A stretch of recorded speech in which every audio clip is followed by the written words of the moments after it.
ఓపిక అనే తీపి ఫలం. ఒకప్పుడు ఒక అడవిలో గజరాజు అనే ఏనుగు, చిన్ను అనే కుందేలు ప్రాణ స్నేహితులుగా ఉండేవి. చిన్నుకి ఒకరోజు మెరిసే విత్తనం దొరుకుతుంది. అడవిలో కుందేలు విత్తనం నాటుతుంటే గజరాజు నీళ్లు పోస్తుంది. విత్తనం నాటిన మరుసటి రోజే ర్యాబిట్ వెళ్లి చూస్తుంది. విత్తనం మొలకెత్తలేదు, మొక్క రాలేదు అని కోపంగా ఇది మంచి విత్తనం కాదు అని కోపంతో దానిని తీసివేయాలి అని అనుకుంటుంది.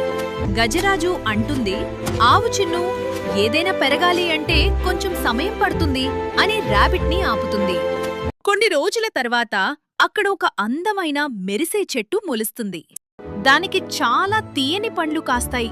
ఆ పండు తిన్న వెంటనే ర్యాబిట్కి తన తప్పు తెలుస్తుంది. ఓపికగా ఉన్నందుకే ఇంత మంచి పండు దొరికిందని అర్థం చేసుకుంటుంది. ర్యాబిట్ తన స్నేహితుడికి థాంక్స్ చెప్తుంది.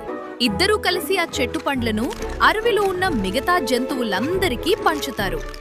మోరల్ ఆఫ్ ద స్టోరీ: ఓపికతో చేసే పనికి ఎప్పుడైనా తీపి ఫలితమే దొరుకుతుంది.